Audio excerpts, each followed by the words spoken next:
कैसे मामला होगा उसकी हकीकत हम नहीं जानते, लेकिन होगा, हमारा उसके ऊपर ईमान है। हमारी अकल में आए ना आए, हमारी लॉजिक में आए ना आए, लेकिन हमें मानना है, हमें ईमान रखना है। इसलिए कि अल्लाह ने अपने मोमिन बंदों की ये पहचान बताई, अल्लज़ीना युमिनूना बिल गैब, कि वो गैब के ऊपर ईमान रखते हैं, वो बगैर देखे ईमान रखते हैं। 2 फरिश्ते आए, मुनकर नकीर, उन्होंने बिठाया आपको, उन्होंने 3 सवाल पूछा। मन रब्बुका, तुम्हारा रब कौन? माँ दीनों का, तुम्हारा दीन क्या? मन नबियों का, तुम्हारे नबी कौन? तुम्हारा रब कौन, तुम्हारे नबी कौन, तुम्हारा दीन क्या?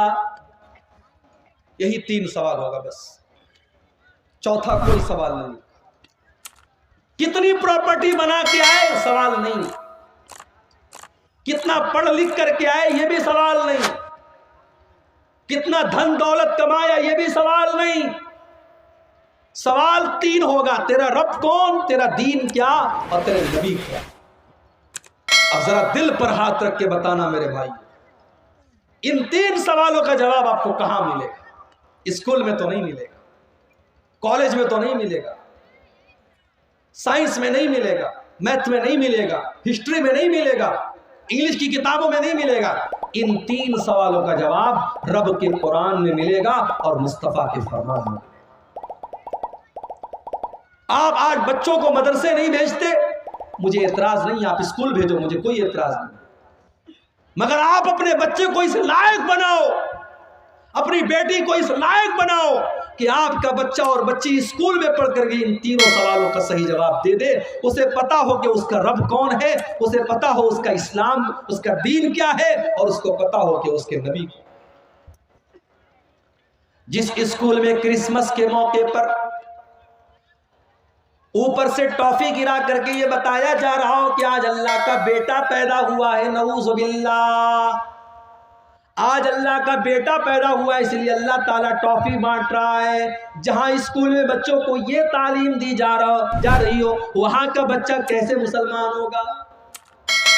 जहां लड़कियों को ये सिखाया जा रहा हो कि तुम्हारे बदन का कोई पर्दा नहीं है, तुम जैसे चाहे वैसे कपड़े पहन करके निकल सकती हो, वहां पढ़ने वाली लड़की कहां से पर्दा करेगी और उसकी आंखों में कहां से शर्म हया है? इसीलिए आज मुसलमान लड़कियां गैरों के साथ फरार हो रही हैं। नाम था सलमा बानो, नाम था आयशा बानो, उसने नाम रख लिया संगीता देवी, सीता देवी, उसने मजहब भी तब्दील कर लिया, उसने मुर्तद भी हो गई। वो कितनी मिसालें मौजूद हैं। आफताब और श्रद्धा की कहानी तो बहुत मीडिया वालों ने चलाई, मगर इस जैसी लाखों कहानियां जहां मुसलमान लड़कियों को बाकायदा जाल में फंसाया गया और उनको मुर्तद बनाया गया और मार करके इज्जत लूट करके खत्म कर दिया गया, उन कहानियों को कोई मीडिया वाला चलाने को तैयार नहीं है। और आज तो मीडिया वालों को भी खरीदा जा रहा है। इस मुल्क में एक चैनल था, न्यूज चैनल, जो थोड़ी बहुत सच्चाई दिखाता था, उसको भी बहुत बड़े लोगों ने खरीद लिया। ये अलग बात है, एक ऐसा भी जर्नलिस्ट था, एक ऐसा भी पत्रकार था, सहाफ़ी था, वो नहीं बिका। उसने कहा मैं NDTV से इस्तीफा दे दूंगा, मगर मैं झूठ का साथ नहीं दे सकता। अल्लाह ऐसे पत्रकारों और ऐसे जर्नलिस्ट की हिफाजत करे, उन्होंने और सच बोलने की तौफीक दी। मेरे भाइयों, आप सोचिए कि आज हमारी बेटियों के पास दीन की तालीम नहीं, उन्हें ईमान की अहमियत नहीं पता, और कब्र में यही 3 सवाल पूछा जाएगा, तेरा रब कौन है, तेरे नबी कौन है, तेरा दीन। अच्छा, अगर हम दुनिया में रट लें, मेरा रब अल्लाह है, मेरा दीन इस्लाम है, मेरे नबी मोहम्मद है, रटने से काम नहीं चलेगा।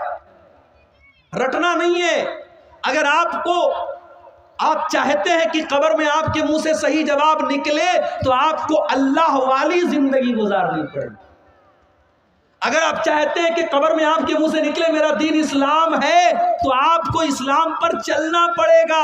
आपकी जिंदगी इस्लाम वाली होगी, तब कब्र में सही जवाब निकलेगा। अगर आप चाहते हैं कि कब्र में जब फरिश्ता पूछे तेरे नबी कौन है, और आपके मुंह से ये निकले मेरे नबी मोहम्मद सल्लल्लाहु अलैहि वसल्लम है, तो आपको अल्लाह के नबी के तरीके पर जिंदगी गुजारनी पड़ेगी। जो बंदा मोमिन होगा, जिसने ईमान वाली जिंदगी गुजारी होगी वो इन तीनों सवालों का सही जवाब देगा। वो कहेगा मेरा रब अल्लाह है, मेरा दीन इस्लाम है, मेरे नबी मोहम्मद है। फरिश्ता पूछेगा वमा युदरीका, तुझे इन तीनों सवालों का जवाब कैसे पता चला? बंदा कहेगा करातु किताब अल्लाह, मैंने कुरान को पढ़ा था, मैंने हदीसों को पढ़ा था, मैंने अल्लाह और उसके रसूल की बातों को पढ़ा था। आज कौन पढ़ता है? कौन पढ़ता है कुरान को? पहले तो बूढ़ी औरतें घर में रहती थी, वो बेचारी सुबह सुबह कुरान पढ़ती थी। अब तो वो बूढ़ियां भी खत्म हो गई। अब की तो औरतें वो हैं कि सुबह को वो उठती हैं तो मोबाइल पर सीरियल देखती हैं, पहले रात को बिस्तर पे सोने लगती है तो सीरियल देखती है। नौजवान को गाना सुनने से फुर्सत नहीं, बुढ़ों को गाना सुनने से फुर्सत नहीं। आज हमारे घरों में कुरान कौन पढ़ता है मेरे भाई? अपने दिल पर हाथ रख करके बताओ कि आखिरी टाइम आपने कुरान को कब पढ़ा? हमने कुरान के साथ बहुत नाइंसाफी की और कल कयामत के दिन अल्लाह के नबी हमारा गिरबान पकड़ेंगे और अल्लाह के नबी कयामत के दिन अल्लाह की बारगाह में कहेंगे वक़ाल रसूल या रब इन्न कौमी इत्तखज़ू हाज़ल कुरान महजूरा। अल्लाह के रसूल कहेंगे ऐ अल्लाह, मेरी इस कौम ने कुरान को छोड़ दिया था, कुरान को छोड़ दिया था। कब्र में तीनों सवालों का जवाब देने वाला कहेगा मैंने कुरान को पढ़ा था। और जो इंसान काफिर था, मुनाफिक था, इस्लाम पर नहीं चलता था, उसके मुंह से सही जवाब नहीं निकलेगा। वो चाह करके भी सही जवाब नहीं दे पाएगा।